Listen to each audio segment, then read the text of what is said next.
मानव का स्वभाव है जरा सी उपलब्धि प्राप्त होते ही अहम को जन्म देता है। लेकिन सर्वगुण सर्व उपलब्धियों से परिपूर्ण है ठाकुर जी, पर अपने अहम को शून्य बना करके वृंदावन में लीला कर रहे हैं। बहुत कुछ सीखने को मिलता है ठाकुर जी से, पर मूल रूप से यही भाव। कभी कभी मन में भाव आता है कि कोई कुछ ऐसे अवगुण हैं मानव के, यदि वो अवगुण उसके भीतर है तो निश्चित है वो कितना भी प्रयास कर ले, भगवत प्राप्ति उसको नहीं हो पाएगी।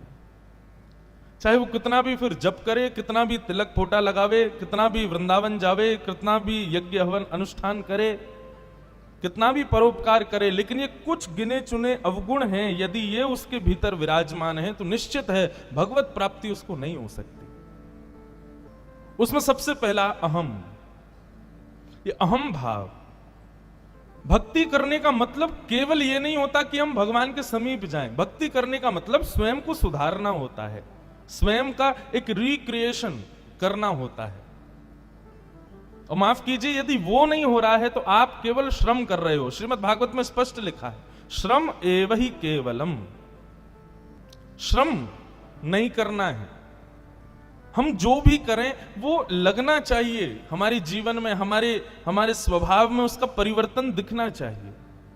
इसलिए भैया ठाकुर जी के जीवन से हमने पूरी जो उनकी बाल लीला थी उसमें हमने क्या सीखा कि ठाकुर जी अहम शून्य होकर के, अपने प्रभुत्व को त्याग करके, अपनी श्रेष्ठताओं को छुपा करके लीला कर रहे हैं। कोई गुणी व्यक्ति होगा ना तो निश्चित है कि अपने गुण को छुपाएगा, लेकिन गुणी व्यक्ति बार बार अपने ऐसा कुछ करे कि जिससे सामने वाले को पता चले कि इसका ये गुण है, ये इसकी उपलब्धि है, ये इसकी विशेषता है, निश्चित है वो गुणी नहीं है। फिर जैसे कि कोई बहुत विद्वान है लेकिन बात बात पर दिखाना चाहे कि मैं विद्वान हूं, तो निश्चित है वो विद्या का केवल उसके अंदर आडंबर है, वो है नहीं विद्वान। कोई धनवान है और बात बात पर ऐसा कुछ प्रिटेंड करे अपनी बातों में, अपने स्वभाव में कि मैं धनवान हूं। हाँ, मैं जा रहा था तो कई लोग, अब मैं तो बहुत लोगों से मिलता हूं ऐसे ही बंधुओं। अब जैसे कोई बहुत बढ़िया अंग्रेजी बोलना जानता है, निश्चित है सहज भाव में भी बेचारे भोले भाले लोगों के सामने भी वो अंग्रेजी ही बोलता है, दिखाना चाहता है कि मुझे अंग्रेजी आती है।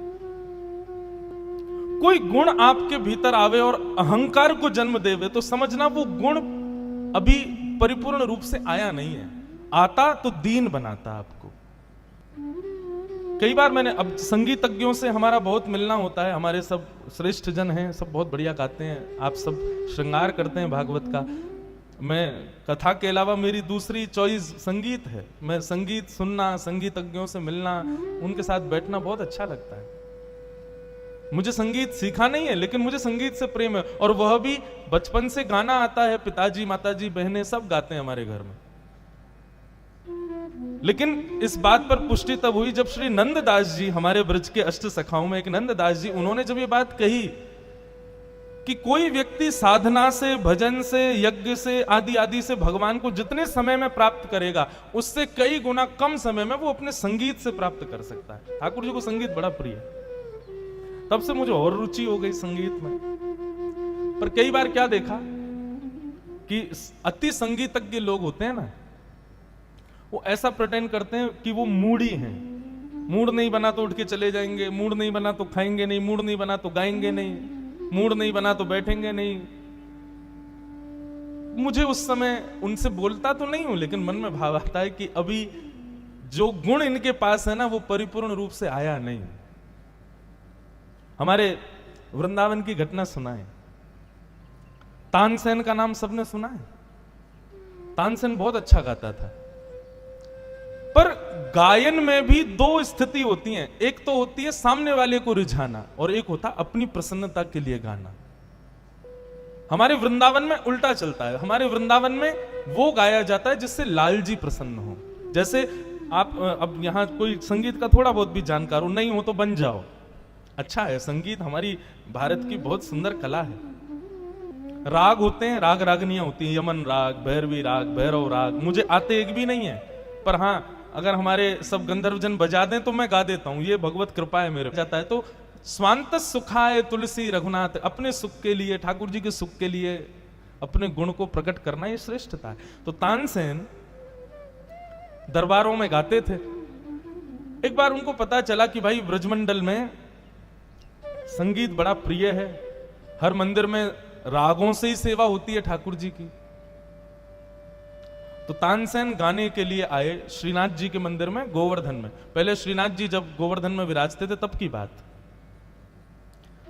तो तानसेन ने जब गायन प्रारंभ किया, वो तानसेन जिसके स्वर से दीपक जल जाते हैं, जिसके स्वर से, अच्छा केवल दीपक जलते थे, वर्षा होती थी, ऐसा नहीं, पांचों भूत मतलब पृथ्वी, जल, अग्नि, वायु, आकाश, इन पांचों को वश कर लेता था तानसेन अपने स्वर से। तो तानसेन बहुत बड़ा गवैया, श्रीनाथ जी के सामने आकर के जब उसने गाना प्रारंभ किया तो तानसेन की सेवा में गोसाई जी ने कुंभनदास जी को रखा। कुंभनदास जी नित्य ठाकुर जी को सुनाने वाले गवैया थे। तो कुंभनदास जी तो बेचारे ऐसे आगे पीछे चल रहे थे जैसे कोई नौकर चाकर।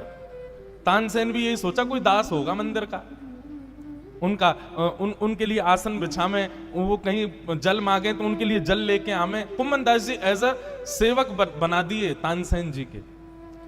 तानसेन ने बड़े तामझाम के साथ जब ठाकुर जी के सामने गाना प्रारंभ किया, थोड़ी देर बाद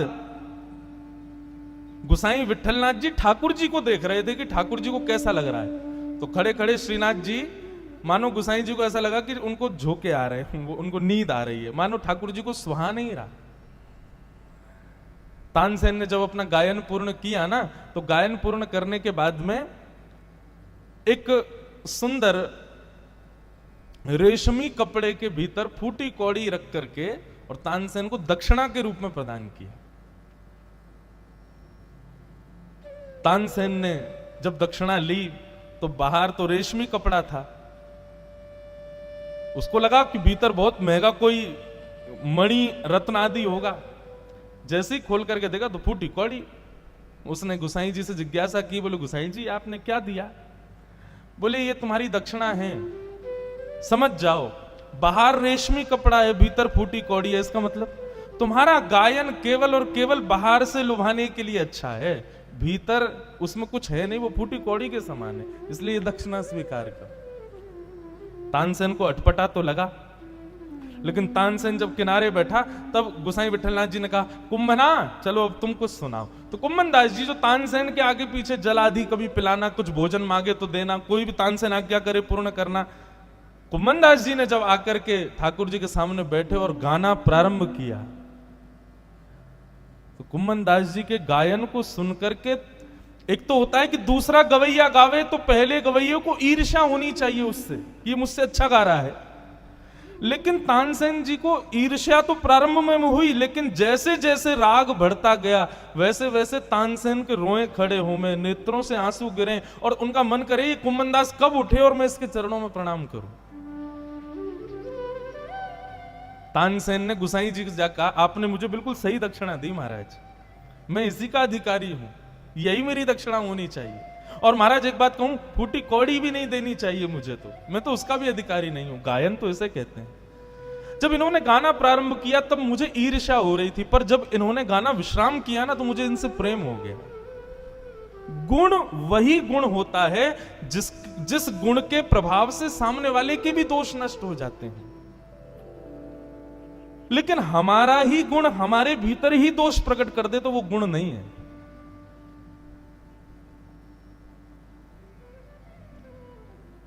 इसलिए भैया ज्ञानी हो, धनवान हो, रूपवान हो, जो भी गुण है आपका, उसको छुपाने का प्रयास करो, जब सब जगह प्रदर्शित मत कर दिया करो। जैसे महंगे रत्नों को घर में छुपा के रखते हैं, तिजोरी में रखते हैं, ऐसे हमारे गुण, ये सब हमारे रत्न हैं, इनको क्यों हम बाजार में विक्रय करने के लिए तांग देते हैं? अहंकार ठाकुर जी को प्रिय नहीं। अपने गुण को छुपाओ, जितना हो सके उसको गोपनीय रखो। क्यों? क्योंकि ठाकुर जी दिख रहे माखन को नहीं खाते, उसी माखन को चोरी करते हैं जो छुपा हुआ होता है, जो गोपियों ने छुपाया होता है, जो कहीं कक्ष में अंदर अंधेरे में होता है। हम जिस गुण को प्रस्तुत कर देते हैं, ठाकुर जी उससे नहीं रीझते। ठाकुर जी तो उस गुण पर आसक्त होते हैं जो हमने छुपा रखा है, जिस पर संसार की नजर ही नहीं पड़ने दी है हमने। ठाकुर जी तो उसका हरण करते हैं। ये माखन चोरी है। योग्य बने हैं हम, उसका अहंकार नहीं, उसका प्रदर्शन नहीं करना चाहिए। मैं एक वाक्य कहा करता हूं, जो अपनों सुख चाहे हो तो मूर्ख बन के रहो। अगर अपना सुख चाहते हो तो मूर्ख बन के रहो। ज्यादा गुणवान, ज्यादा योग्यवान बन करके रहोगे तो निश्चित है मां कहेगी बेटा चाय बना। अब मां मैं बना के लाता हूं ना, आपने बढ़िया बना दी तो बेटा रोज मां तुमको ही ढूंढेगी, कहां हो बेटा, तू ही बना, उस पर नहीं बनती थी, तू ही बना। फिर परेशान हो जाओगे, मैया अब तो रोज मुझे ही ढूंढती हो। इसलिए अपनों सुख चाहे हो तो मूर्ख बन के रहे हो, अपना सुख चाहते हो तो फिर उसमें ऐसे। अच्छा, लेकिन ये आलस्य के रूप में इसको एक्टिवेट मत करना है, इस बात को कि हमें तो पड़े रहना है कमरे में और मैया काम करवाएगी इसलिए काम बिगाड़ दो ताकि कहेगी नहीं। इस भाव से नहीं, भगवदीय भाव से। दूसरी बात बंधुओं, यदि आप संपूर्ण कृष्ण लीला का दर्शन करोगे तो ठाकुर जी को एक नाम दे दोगे, एक उपाधि दे दोगे, और वो नाम क्या है? पर्यावरण मित्र। ठाकुर जी ने अपनी पूरी लीला में पर्यावरण का संरक्षण किया है। हमारे वृंदावन बिहारी लाल जी का असली नाम बांके बिहारी नहीं है, असली नाम कुंज बिहारी। कुंज मतलब जहां लता पत्र आदि से एक झरोखा बन जाए, जैसे ये कपड़ों का कुंज बना है, मतलब छांव, उसको कुंज कहते हैं। तो जहां लता पत्रों की कुंज होती है वहां जो ठाकुर जी विराजते हैं उनको कहते हैं कुंज बिहारी। संपूर्ण कृष्ण लीला देखोगे तो वृक्षों का संवर्धन। यमुना जी में कालिया नाग आ गया, भगवान ने तुरंत रात भर सोए नहीं, बोले कालिया नाग को भगाना है, नदी शुद्ध हो। वृक्षावली, नदी शुद्धिकरण, पृथ्वी की माटी को चख लिया, माटी खाली ठाकुर जी ने। पृथ्वी सॉइल, सेव सॉइल, आजकल नारे लग रहे हैं दुनिया में, ये सब ठाकुर जी पहले ही कर चुके हैं। नदियों का संवर्धन, वृक्षों का संवर्धन, माटी का, पृथ्वी का संवर्धन, और कल तो ठाकुर जी ने आनंद ही कर दिया, पहाड़ों का संवर्धन। गिरिराज जी उठा लिए अपने नक पर। यदि श्री कृष्ण को एक कोई एनवायरमेंटल वे में देखने वाला व्यक्ति देखे तो वह भी पर्यावरण मित्र उनको कह सकता है। यदि कोई व्यक्ति पर्यावरण संरक्षणता भी करे तो वो भी कृष्ण प्रिय बन सकता है। हवन के लिए समय नहीं है, व्रत मैं कर नहीं पाऊंगा, तीर्थ यात्रा मुझसे अभी नहीं हो पा रही है, लेकिन मैं पृथ्वी के पर्यावरण संरक्षणता में ध्यान ज्यादा देता हूं, तो निश्चित है ठाकुर जी आपके उस भाव से भी रीझ जाएंगे, क्योंकि स्वयं श्री कृष्ण भी वही कर रहे हैं। हम बाकी चीजों पे तो बड़ा ध्यान दे रहे हैं, लेकिन पर्यावरण के ऊपर, गंदगी फैलाने में, वृक्ष काटने में, नदियां दूषित हो रही, हमको चिंता ही नहीं है। ठाकुर जी को नींद नहीं आई। श्रीमद् भागवत में वर्णन है कि यशोदा मैया रात भर लाला तक, लाला तू कुलबला क्यों रोए? ठाकुर जी कभी वहां करवट, कभी वहां करवट, क्यों? चिंता में सो नहीं रहे। यमुना में कालिया नाग आ गया, विषैली हो गई है यमुना, इसको पवित्र कैसे करूंगा? कई रूपों में, हर रूप में आप देखेंगे तो श्री कृष्ण परिपूर्ण दिखाई देंगे, हर भाव में परिपूर्ण है। ठाकुर जी ने अपने बाम हस्त की इकन्नी उंगली पर 7 कोस लंबे चौड़े गिरिराज पर्वत को धारण कर लिया। पर्यावरण की संरक्षणता ठाकुर जी बहुत विशेष ध्यान देते हैं उस पर। मैं तो वृंदावन आने वाले लोगों से भी निवेदन करता हूं, अपनी कथाओं में कहता हूं कि वृंदावन आकर के आप और कुछ मत भी करो, बिहारी जी आदि मंदिरों में जाकर के ठीक है थोड़ी बहुत दक्षिणा चढ़ाओ, अतिशय दक्षिणा ना भी चढ़ाओ चलेगा, पर जितनी दक्षिणा चढ़ाने का मन है, जितना चढ़ावा चढ़ाने का मन है, उतने का यदि कोई वृक्षारोपण कर दोगे वृंदावन में, वृंदावन आकर के यमुना शुद्धिकरण के लिए कुछ मन में उत्साह प्रकट करोगे, तो मुझे ऐसा लगता है कि आप बिहारी जी को नहीं देखोगे, फिर बिहारी जी आपको देखेंगे। कि ये मेरे वृंदावन को पुनः वन बनाने का प्रयास कर रहे हैं। द्वारिका जाओ, बद्रीनाथ जाओ, तीर्थों में जाओ। आज तक तीर्थों में जाते हैं लोग, उनकी भावना अलग। आप इस भावना से जाओ कि मैं उस तीर्थ को ऐसा बना के आऊं, उस तीर्थ में कुछ ऐसा करके आऊं, और जाने वाले लोगों को भी प्रेरणा दूं कि तीर्थ को वैसा बनाओ जैसा ठाकुर जी के समय था।